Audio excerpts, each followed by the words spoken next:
My name is Molly. I work as a public servant in a small town. 8 years ago, I married my husband, Michael, who was also a public servant. However, because both of us have jobs that require us to frequently move, we live separately. We don't have any children. Every evening at 9 p.m., I receive a message on WhatsApp from my husband. Damn, I have a meeting tonight as well. You have a hard time every night. When will you be able to come home next? Don't know. Unsure. End of discussion. This seems to be the only conversation between us as a couple. In our 8 years of marriage, we have never lived together. People may think that we are a marriage of convenience because of this. However, in our industry, this situation isn't unusual. In fact, it's rather common. That's because we are both federal civil servants. Specifically, we are soldiers. We get transferred to different military bases around the country every 2 to 3 years. Each time, our place of residence changes. 2 years ago, during one of our conversations on WhatsApp, should I buy an apartment in Jackson, Mississippi, where my hometown is? Oh, that sounds great. Hope I get stationed in Jackson as well. Of course you should. We are a couple after all. Why are you denying it? Are we really a couple? Why are you saying such silly things? Still at work, so see you tomorrow. Bye.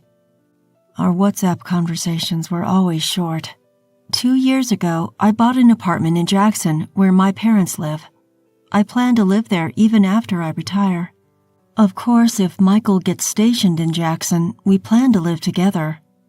On that day, I received a rare phone call from Michael instead of a WhatsApp message. That's unusual. A call instead of a WhatsApp message? Hey, my parents are planning a trip to Kentucky from Eugene, Oregon. When they stop through Mississippi, do you mind if they stay at your apartment? It would mean a lot. Sure, Michael. It's been a while since I last met your parents. Thank you. Bye. Despite the rare phone call, Michael's response was cold. When was the last time I met my in-laws? Has it been since our wedding? I guess so. I'm based in Mississippi. Michael moves around the country and his parents are in Eugene, Oregon. We hardly have a chance to meet. Now that I'm going to meet my in-laws, I want them to enjoy my hometown, Jackson. I eagerly volunteered to show them around the city. Molly, long time no see. How have you been? I'm doing well, thank you. Michael has been living alone for a long time. Sorry for not being able to meet up. Oh, don't worry. We're both kind of like air to each other. Yes, that's what we were to each other, Michael and I. Like air, for better or worse.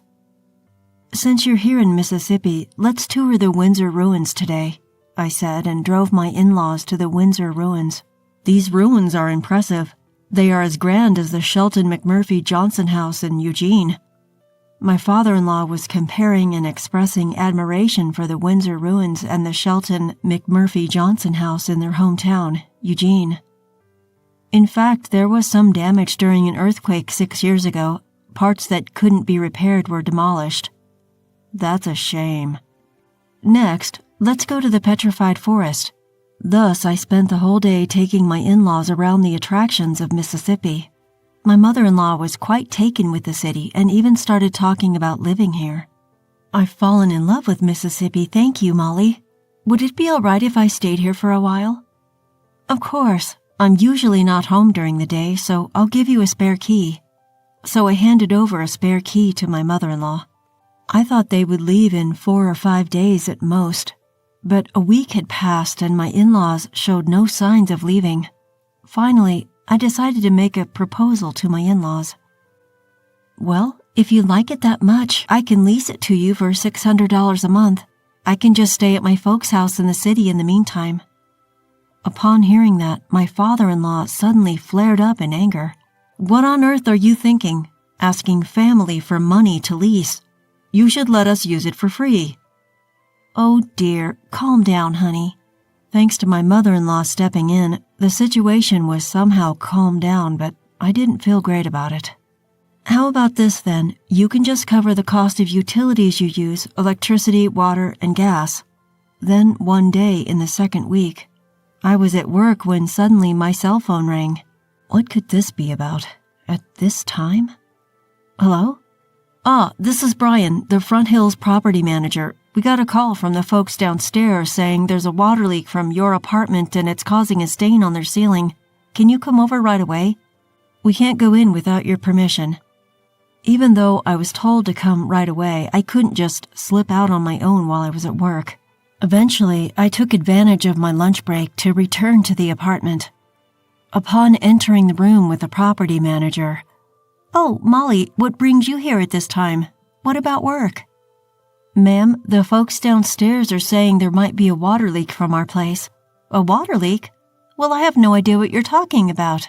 Whether unaware or deliberately unaware, I pushed past my mother-in-law and headed for the washing machine.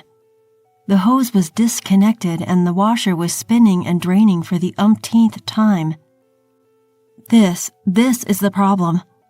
I went downstairs with the manager.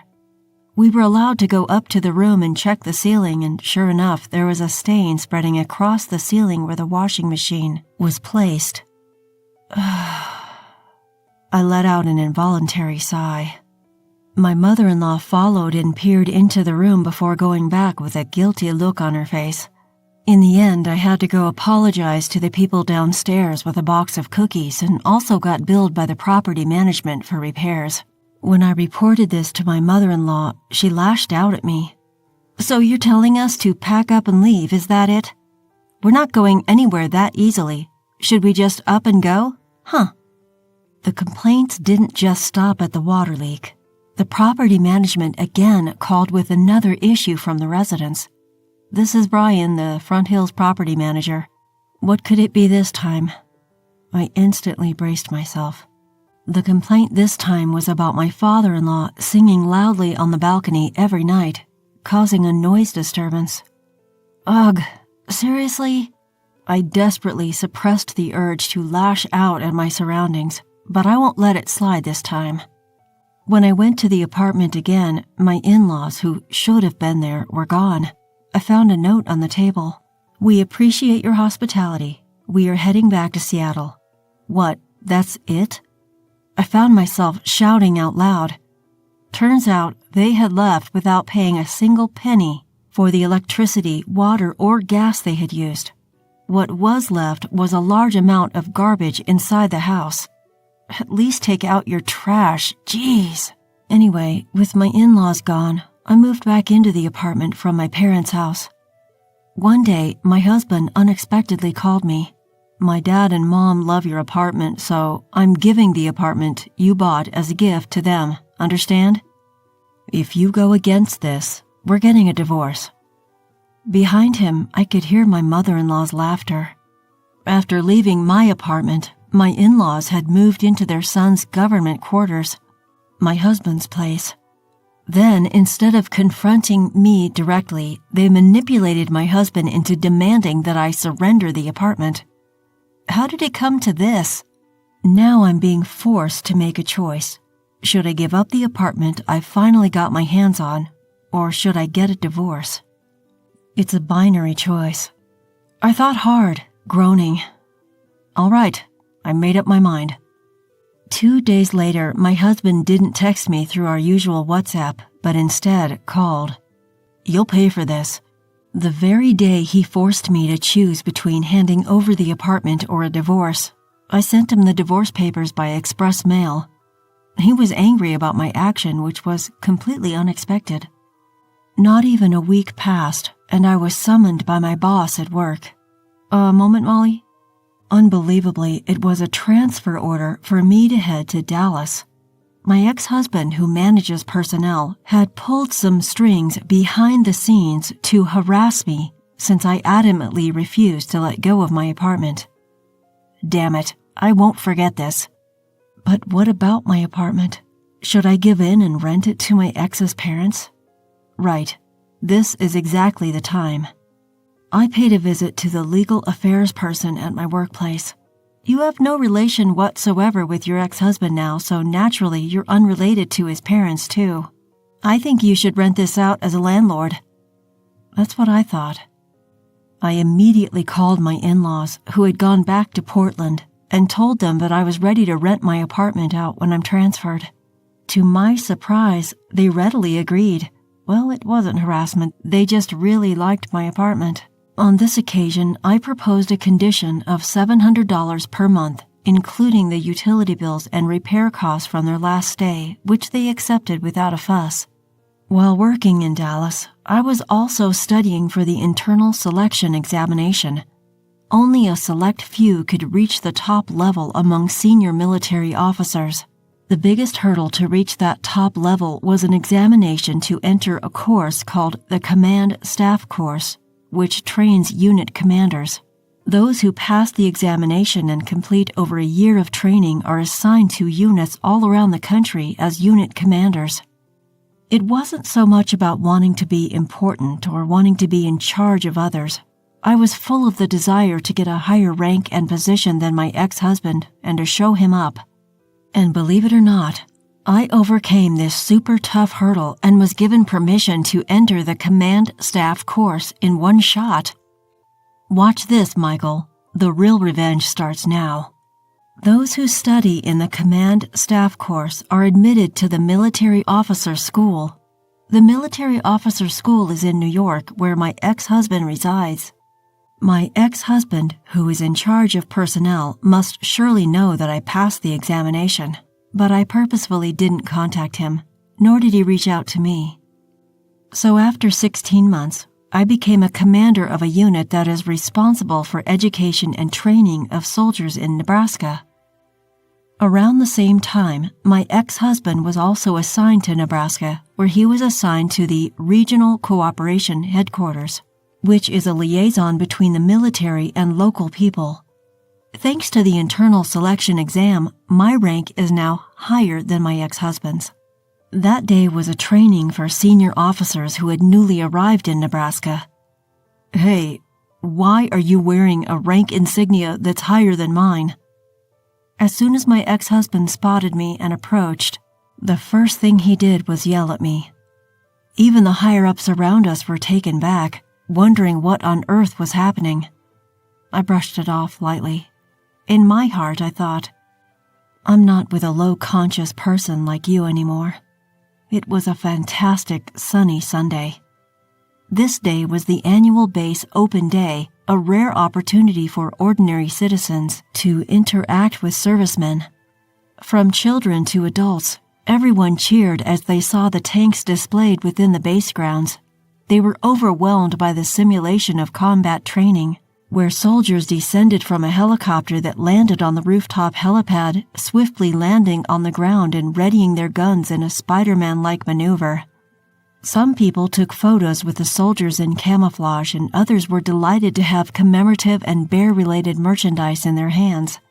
As a training coordinator, I was at a booth where the ordinary citizens could experience the forward-leaning rest position with active servicemen. That's when my ex-husband showed up, bringing along some people from the Parents Association. The emotions I had been holding back against my ex-husband and former in-laws, my desire for revenge, flared up as if this was the perfect moment. Now is the ultimate chance for revenge.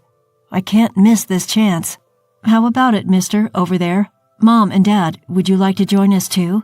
Before I knew it, I found myself calling them over, bringing my ex-husband and former in-laws to our booth.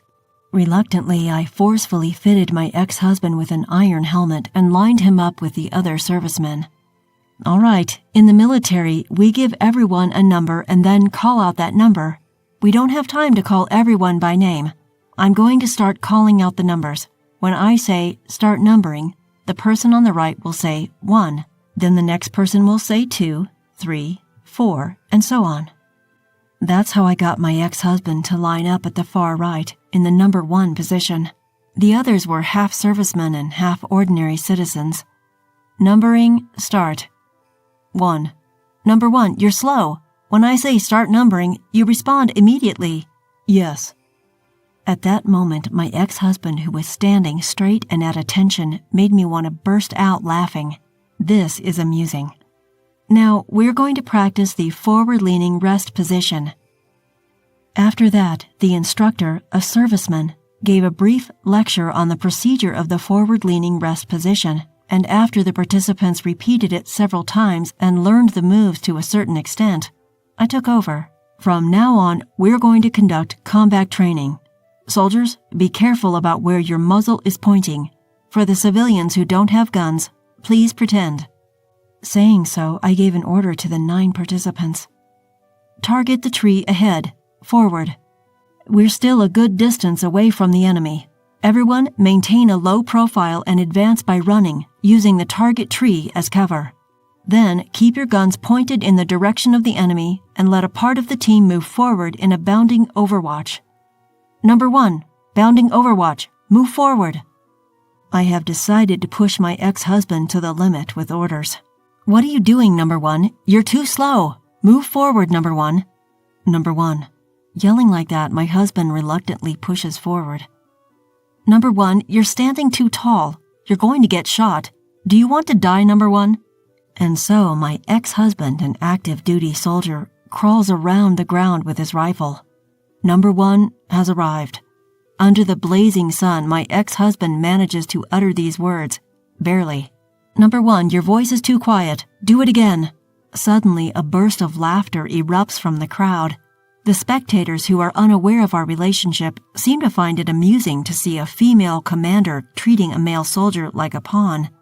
My ex-husband's parents, however, look on him with a grimace. In the hierarchical world of the military, my husband, who initially had a higher rank than me, had always tried to assert his dominance over me, both at work and in private. In the military, they often say that there's a rank system even among wives. And I think my in-laws also began to look down on me, reveling in the attention their son received, which was mostly due to his rank and not his character. Fueled by this frustration, I decided to take the selection exam and passed it in one go, resulting in a complete turnaround. In the end, I felt refreshed having been able to show my ex-husband and ex-in-laws who's boss, especially in front of my ex-in-laws who thought their son was a big shot. The way I berated my ex-husband seemed to have a huge impact. A few days later, I got a call from my ex-in-laws saying they wanted to move out of their apartment. Meanwhile, I, who had been commuting from my parents' home, could finally start commuting from my own apartment. Ironically, I still bump into my ex-husband here and there, and seeing his grimacing face each time has become a secret pleasure of mine.